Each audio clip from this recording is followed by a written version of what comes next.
So, YouTube's favorite ghoul boys have decided to leave YouTube and to go on and make their own subscription-based website to watch their content.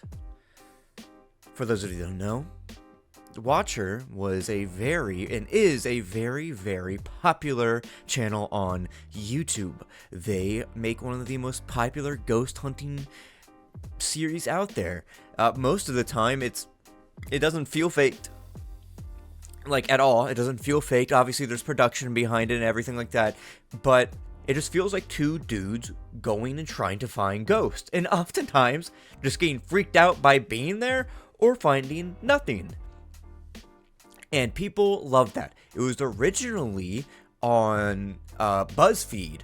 Called BuzzFeed Unsolved, and people loved that, and I did too. I adore Shane and Ryan. Like, they're great, right? Like, in the show, in the actual thing, I love their dynamic, right, and the friction that's caused between it. But they then moved from BuzzFeed and then to Watcher, and then had a bunch of their own new stuff there. And I thought that was great. I thought that was awesome. I was like, awesome. Don't be restricted by, like a company or anything like that. Make the content you want, do what you want, and so on. And it was popular it's been popular since it started. Like, every time Ghost Files comes out with a new season, millions come in for that, right? Even their new show with Unsolved Case, whatever, where they're like investigating mysteries and so on, those still get millions of views. But today, June 19th, April 19th, 2024, they decided that they were going to leave YouTube as a platform and have now opened up their own website where you can go and subscribe for a monthly fee for streaming. That is one of the dumbest fucking decisions I have ever heard.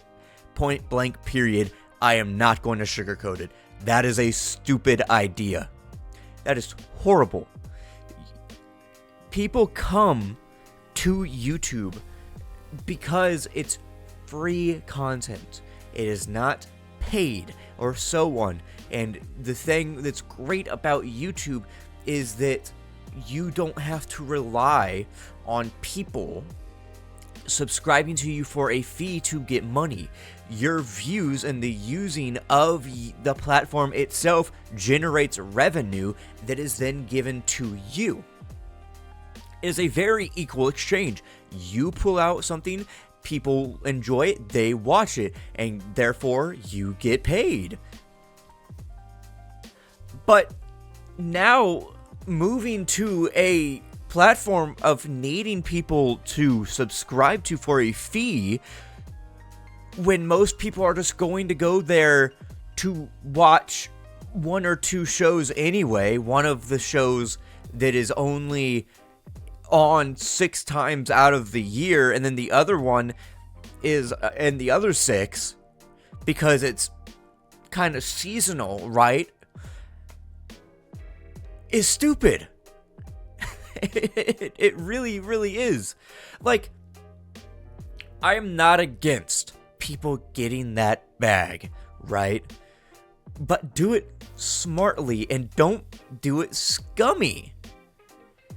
And funny enough that there have been moments in the show where Shane or Ryan will make fun of things like greedy businesses or so on, or people that just exploit their viewer base for money and so on. But here they are, right after their latest or one of their latest episodes, they drop a joke about that, and now they're like basically betraying their audience. They're like, hey, yeah, all this that you liked, you can't watch for free now. You want to keep watching it? Go pay for it, bozo. That is a horrible decision. Should you have contemplated maybe with your viewer base first to ask if that's what they would have wanted? Because guess what? Yes, it is your decision in the end, but you're not just doing it for you. You're making these videos for the audience, for the community, for the group that you are cultivating. It's ridiculous. It's stupid. Like, I genuinely don't know what went through their head that made them think, yeah, let's just drop a video saying goodbye YouTube, frame it like it's a going away party, or like this, I don't want to say sob story, but it feels like it because of how somber the video is, and then be like, but then we opened up our subscription-based service. We're a Disney Plus.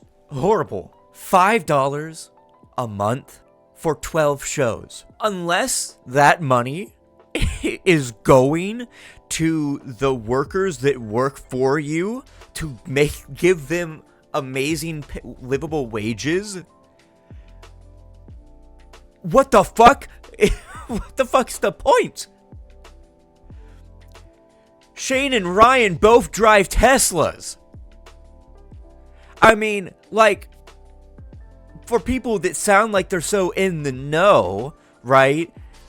You would think that they'd be more aware. This feels like nothing more than just wanting more money, right? It's not, oh, I'm opening up a merch store, I want to give back to the community, so on, but then I'm also getting money. Or it's not like memberships or anything like that. It is paywalling, right? And not even in a way that can be excusable, be like, oh, well, maybe it's just a stupid idea, they didn't think about it. It takes so many steps to go along to end up making a streaming service. And then to think, yeah, let's paywall it too.